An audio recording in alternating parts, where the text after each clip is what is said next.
My name is Pratesh here with Kaizen Crypto, bringing you guys another video. So today we're going to be taking a look at some news coming from Cardano. I know it's been a while since I posted a news update for you guys. So in this video today, we're going to be taking a look at a few different things that may have caused the recent price spike for Cardano. I know I checked the price this morning and I saw Cardano up double digits. So I wanted to give you guys some information regarding that. Potentially, the partnership that we see coming from PwC might have had something to do with this.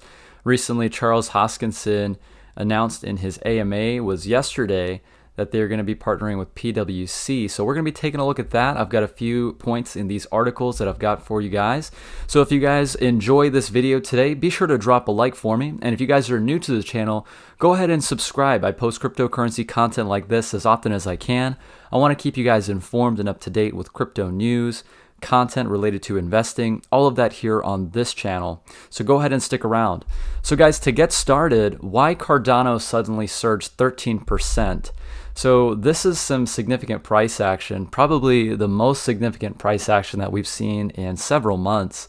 You know, right now ADA has just been in a trending range, and you know, it's interesting to see that this happens after we see Bitcoin make its way up to 9K. So Cardano is definitely, developments are happening within the project, and I feel like the price is going to start to reflect that. So what we can see here, recently Cardano had a update video, and in that update he made an announcement regarding their partnership with PwC. So let's take a look at this article here. Thank you to Yashu Gola from News BTC. So what we have here in this article: the wild upside swing followed CEO Charles Hoskinson's announcement of entering partnership PwC, a $42.4 billion global giant. So Cardano's senior executive revealed that PwC could utilize Cardano's blockchain within its network of professional services, which includes assurance, tax, and consulting, to 420 out of 500 Fortune 500 companies. So blockchain is being implemented for these corporations, these businesses that are going to begin using blockchain. And like we see here, this is going to make things like transparency, as far as efficiency for things like this, so much easier, and it's going to be built using the Cardano blockchain. So this is taking a look more of the technical picture. So here we've got a price chart. This is the Cardano BTC chart on the daily. So right now we are tagging resistance here. Currently the price of ADA, where are we at right now? Around about 567 Satoshis. So definitely breaking resistance there of 550 Satoshis. So we shall see, whether or not we're able to pull back and prepare for the next leg up. Yep, and this is more of a longer term perspective. Guys, this is just a crazy chart. For me personally, I remember this. I remember writing this thinking this was an ascending triangle, right? We had almost like a flat top and we had higher lows, and we broke bearish, right? And look at this, just incredible, like coming down to the ground floor. So this is where we're at currently. We're breaking out of this falling wedge pattern. It looks like from what they've discussed here, the technical indicator aims to send ADA to the upper green channel near approximately 6 cents. So with both technical and fundamental scenarios flashing a buying scenario, it's likely that Cardano is coming out from its overlong consolidation phase. We shall see. There's lots of development happening for the Cardano blockchain, especially with the anticipation of Shelley and Gauguin. If these phases of the project come into fruition, Cardano is going to be looking at a very interesting 2020. So I wanted to go over with you guys PwC. So let's take a look at that. What is PwC?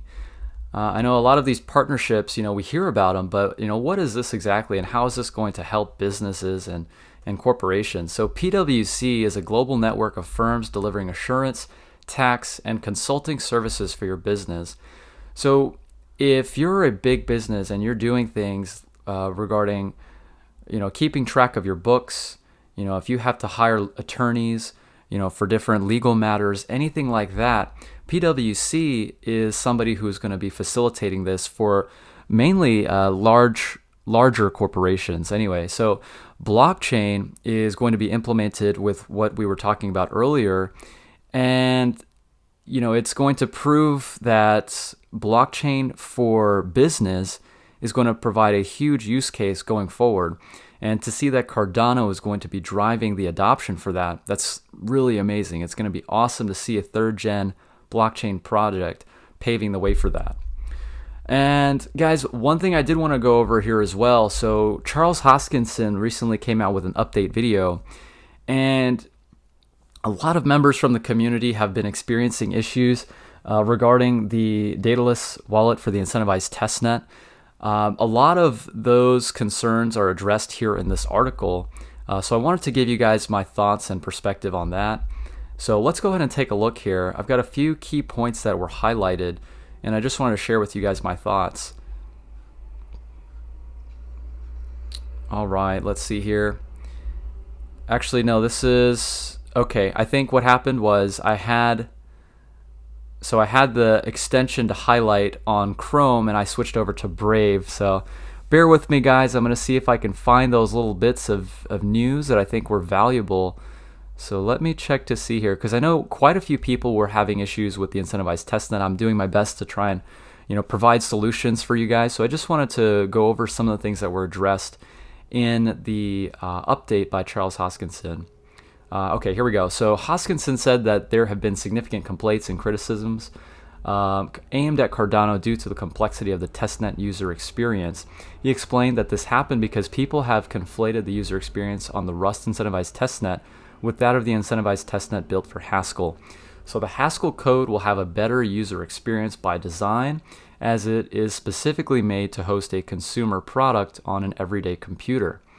Rust, which is the current incentivized testnet codebase, was chosen for the incentivized testnet because it allowed quick and efficient technical updates. Hoskinson said its sole purpose was to test the business user experience of staking and was intended only for technically sophisticated stake pool operators. All right. Building the incentivized testnet on Rust allowed the teams to identify all of the technical requirements of the network and then build them into the final Haskell product. From that perspective, Hoskinson said the testnet was a huge success. The amount of development that has gone into Haskell isn't surprising at all, as it will be the code which stake pool operators will build on and use to verify their infrastructure is working. So guys, essentially what he was stating with that, so you guys know that there are two code bases that are working simultaneously within the Cardano project. So we have the Rust code base. What their intention for this particular code base is build it quickly and break it, right? So they want to test this as quick as possible, and they're using Rust as a way to be able to do that. From what they were stating here as well, they've got the Haskell code base, and what the Haskell code base is doing is essentially building it as a well-oiled machine. Like, they're going very methodically with this. So the Haskell code base is what they're going to be using when they ship this project onto the mainnet. And from what we're going to see, I believe that the user experience is going to be significantly better, being that they're going to be using the Haskell code base once this finally ships onto the mainnet.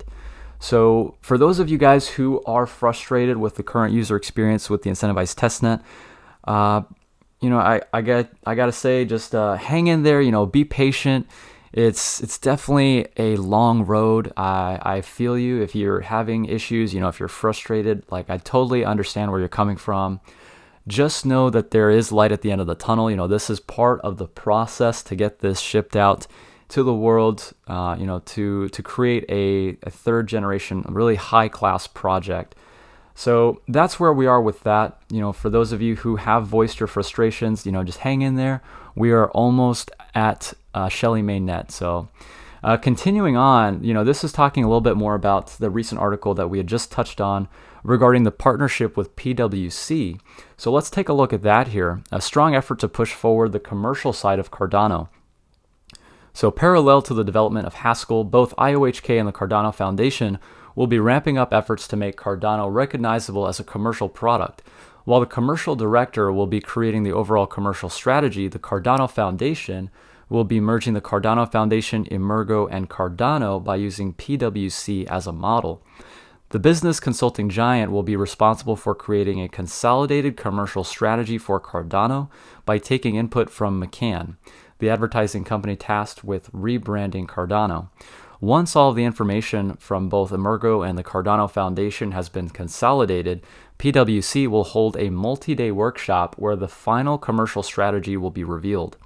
Their job, Hoskinson explained, will be to make sure everything Cardano related is aligned and that heavy emphasis is put on product marketing. Nice. So you guys know who have been involved in the project that Cardano has definitely not had a strong push in their marketing department, but a lot of the reason behind that is most likely because the project has not come to a point where, you know, the features are fully implemented. And what we can see here is now they're really starting to gain momentum as we gain more experience from stake pool operators who were running stake pools in the incentivized testnet. Once those quirks and those bugs have been fixed and the code base has been perfected, the project has been rolled out onto mainnet, and smart contracts start becoming available, this is really going to become a huge drive for commercial blockchain adoption. And that's what we can see here with this partnership, is that once we do see a lot of these features come live, that's when they're really going to be starting to tout their horns about, hey, Cardano, let's get this out into the world. So a lot of things happening for Cardano. I'm extremely excited about the prospects of this project and where we're going here in 2020. Let me know what you guys think. Are you excited about Cardano? Are you guys staking on the incentivized testnet? What has your experience been like, and what are you looking forward to here going forward? All right, you guys, well, that is it for this video. I really do hope that you enjoyed it and that you found some value. If you guys do want to start a conversation, go ahead and drop a comment down in the comment section below. And again, if you did find some value, go ahead and drop a like for me. It's a small thing you can do, and I really appreciate your support. All right, you guys, until the next video, take care.